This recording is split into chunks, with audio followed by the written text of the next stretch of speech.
জানতো এমপি সাহেব বেতন পায়, সারা বাংলাদেশের মানুষ জানে না। এর মানে কিভাবে আমরা অন্য কাটিং কাটিং করে দিতেছে এমপি হিসাবে।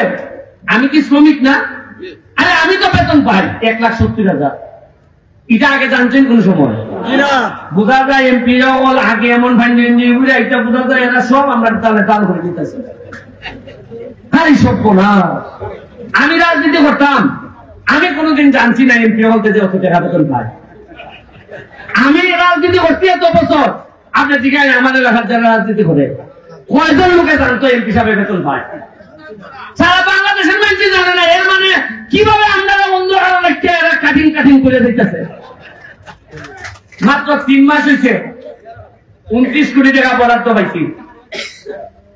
কেমনে পাইলাম? আগে কি পাইছে না? না এবার হয়ে যাওয়া আরম্ভ করছে।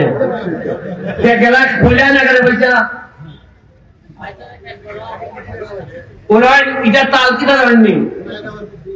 আগে আমার আম্মার মানুষ মেহমান আইলে করো যাইবার সময় বলতে তোমার বুলালা করিব। এই সময় আমি ধরেন একটু খেলাত গেছি গা, হয় তোমার বুলা খুঁজতে আনতে আসছি না, মিষ্টি মিষ্টি না 100 টাকা সালামি বা ফুলাটারে দিয়ে খাইলি বলে। আর আমার কি তারা মনে করেন এই টেকা করবো বা আমার ক্ষেত্রে তাই নেবে সারি আর চিতা না দেখা করে দিমুনে। আর আমার মার তাল ধরছে এমপি বলতে হয় না, আমরা খামলাই পরে দিমুনে নেত্রী শেখ হাসিনা যে টেকা দে এটা সারি প্রেক্ষিয়া পরে দিমুনে লাগলে দিমুনে। কিন্তু এটা তো মা বিপদে বললে মাই দেখবো, কিন্তু তুমি তো মা না গো, তুমি লাগে দুষ্ট গো, তুমি পুরা খাইবার লেগে ইচ্ছে আমার হইতো না। তুমি যাই হোক, আমি আর এমপি না থাকলো খাম সাইডে দিতেছি বেশা, আপনারা বাকি জীবন শান্তি পাইয়া দিবা। আর এমপি বেশি দিন তাহলে উচিত না। আমার 12 কেজি ওজন কমছে। মানুষে আমার আগে ওই জন্য এমপি লেভেলে বিশাল আরাম, খালি খসি মুরগি হন যায়। আমি দেখি খসি মুরগি মানুষের ছাড় খাওয়াইতো, আমি তো সময় দিতে পারি না। এরপরেও নয় শাড়ি আইসে এই বাড়ি গো, প্রধানমন্ত্রী শাড়ি পাঠাইছিল। আগে জীবনে উনছেন কোন ঈদ শাড়ি খেয়েছে এরা নিজেরা বাটে 50-60 বাচ্চা হয়। আর উনি মানবতাবাদী চেয়ারম্যান, কি পরিমাণ শাড়ি বেচতেছে। এটা আসলে শেখ হাসিনার শাড়ি তার ভাবে ভেলে পাঠাইছি। এইবার আমি পাইলাম 700 শাড়ি আর পাইছি কিছু লুঙ্গি। আমি ফেসবুকে লিখে দিছি 700 শাড়ি উনি পাইছি। এখন দেখা যায় মানুষের বাড়িতে 30 বছরে জানলাম না শাড়ি যায়। উনকা শাড়ি তো আনছি না নি আইনা মানুষের বাড়িতে হয়েছে যে তোমরা বাচ্চা লাও দীক্ষা উনকা যারা আমার দেখতে পারে না এরা গাড়ি ভোট করে 700 শাড়ির মধ্যে 2টা লাইছে ব্যারিস্টারের বন্ধুর বলবে। আল্লাহর কসম আমি বলেছি। আর এমন ভাবে নিউজ করে বোঝা যায় বন্ধুর বলছে যে আমার যোগাযোগ আছে। শাড়ি দিয়া এবার আমি সিদ্ধান্ত নিয়েছি নেত্রীরা করবো আর শাড়ি দিও না লুঙ্গি দো। এই শাড়ি দিয়ে আমার অত যন্ত্রণা যেত সেখানে লুঙ্গি আর মুখিটা করেন আপনারা।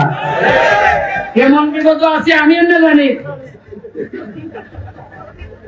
এরপরে আমার সাথে যারা থাকে, আমার যখন ভাই নাই বোন নাই, আমার বাপ নাই মা নাই, কেউ দেশে নাই, আমার চাচাও নাই শাশুর ভাইও নাই, আমার কোন আত্মীয় স্বজন নাই যে এখানে সাদাবাজি করতো ক্ষমতা দেখাইতো।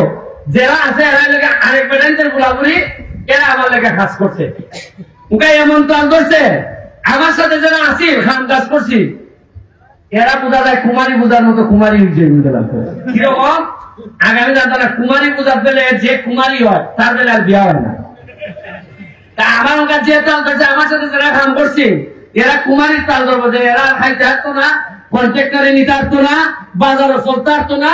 এরা কিছু লোক আইসে সারা দেশ থেকে কেমনে আমার মোলাইনে নষ্ট হইয়া ইটা হয় না হয় ব্যারিস্টার সুমনের কাছের লোক। ওটা কাছের লোক তো আবার সুনারের মাধবপুরের সবু আসো আমাদের আপনি কাছের লোক না। যাই আপনারা দুঃখের কথা হইয়া লম্বা করতাম না। তবে একটা কথা মনে রাখতেই যে পানি দিয়ে গোসল করে সে জামা বদলায়। আর আমি সেই এমপি যে ঘাম দিয়ে গোসল করতে শিখছি, আমি ইতিহাস বদলাই আমি ধন্যবাদ জানাচ্ছি আমাদের সোনারঘাট প্রশাসনকে এরকম সুন্দর একটি আয়োজনের জন্য। আমি আমার সভাপতি, আমার খুব কাছের মানুষ, সাধারণ সম্পাদক যারা এখানে আছেন, আপনারা কেন্দ্রীয় নেতৃবৃন্দ, আপনাদেরকে ধন্যবাদ জানাচ্ছি যে আপনারা সুনারঘাটকে আপনারা নির্দিষ্ট করে দিচ্ছেন যে এই জায়গায় আপনারা প্রোগ্রাম করবেন, আমাদেরকে আপনারা সম্মানিত করেছেন। সুনারঘাটের মানুষের পক্ষ থেকে আপনাদেরকে শুভেচ্ছা এবং অভিনন্দন জানাই। আমরা আমাদের আতিথেয়তায় ভুল থাকতে পারে, ক্ষমা সুন্দর দৃষ্টিতে দেখবেন। আপনারা বিভিন্ন জায়গা থেকে আসছেন, আমরা চিটাগাং থেকে আসছেন, বিভিন্ন জায়গা থেকে আসছেন, সিলেট থেকে আসছেন।